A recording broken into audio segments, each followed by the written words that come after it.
Saudara, fenomena perundungan yang melibatkan korban dan pelaku di bawah umur marak di sejumlah wilayah dalam beberapa pekan terakhir. KPAI menilai perilaku kekerasan pada anak dipengaruhi oleh faktor pengasuhan. Belum juga reda kasus bullying atau perundungan terhadap siswa SMP di Cilacap, Jawa Tengah. Kini muncul lagi peristiwa perundungan, kali ini di Bandung, Jawa Barat. Ya, bertempat di lapangan Sukapura Kiara Condong, Kota Bandung, seorang siswi SMP dirundung oleh para pelaku yang masih di bawah umur dan berstatus pelajar. Kasus perundungan ini kini ditangani unit PPA Satreskrim Polresta Bandung. Ketiga pelaku telah dimintai keterangan guna mengetahui motif perundungan terhadap korban. Korban dan pelaku semuanya perempuan. Untuk motifnya masih kita dalami, apakah memang karena masalah di sekolah atau masalah pribadi kelompok tersebut. Tapi masih kita proses bersama-sama. Ya. Ada 3 orang pelakunya, yaitu masih di bawah umur juga, yaitu masih SMP dan umur 14 tahun. Dan itu udah sering atau baru sekali ini aja ketahuan? Masih kita dalami dulu, apakah memang ini sudah berulang atau memang baru sekali ini. Aksi perundungan juga terjadi di Kabupaten Kuningan, Jawa Barat.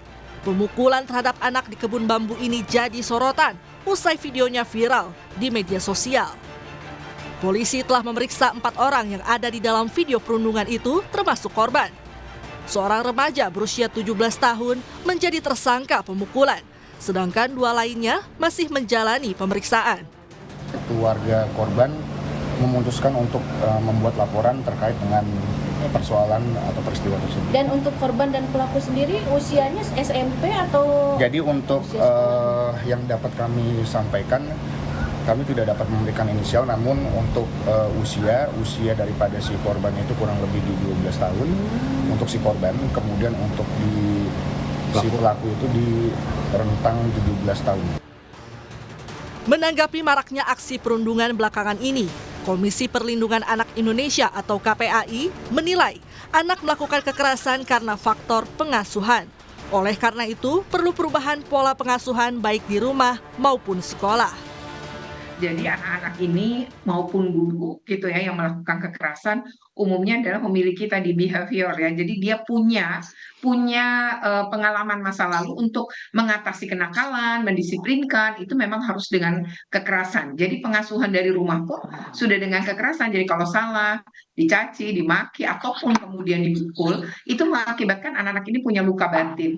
Ketika luka batin itu tidak pernah dipulihkan, maka ketika dia berada di sekolah dia akan melampiaskan kepada siapa yang lebih lemah dari dirinya. Nah, ini sebenarnya bukannya diwariskan, tapi lebih tepatnya sebenarnya anak belajar perilaku kekerasan karena anak-anak yang dibesarkan dengan kehangatan, kasih sayang, kemampuan, potensi, bakat minatnya tersalurkan, dia kan dia akan jadi bahagia gitu.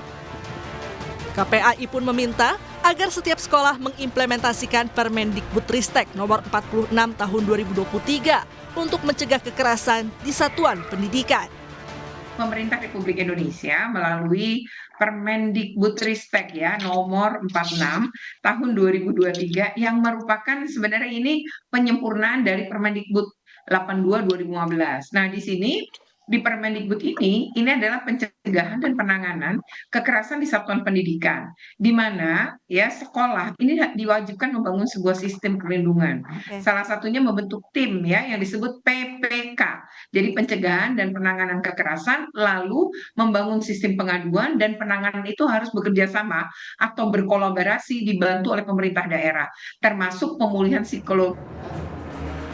Sekolah tentu saja punya peran penting untuk mencegah perundungan di kalangan pelajar. SD Hajah Istriati Baitur Rahman 1 di Semarang, Jawa Tengah misalnya.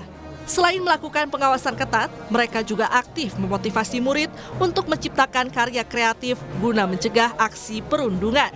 Hasil karya para murid bahkan ditampilkan dalam sebuah pameran yang bisa dilihat oleh orang tua mereka. Kegiatan ini juga dikondisikan agar anak-anak terbiasa konsentrasi dengan karya-karya anak-anak yang berkolaborasi sehingga anak-anak terlupakan kegiatan yang kosong untuk bullying temannya. Karena ketika berkolaborasi dalam pembentukan karya, berkolaborasi ada saatnya anak-anak saling membutuhkan, saling menghormati sehingga bullying diminimalisir.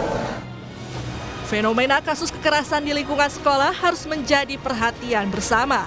Sebab sekolah mestinya menjadi tempat aman dan nyaman untuk kegiatan belajar mengajar demi mencetak para penerus bangsa. Tim Liputan Kompas TV.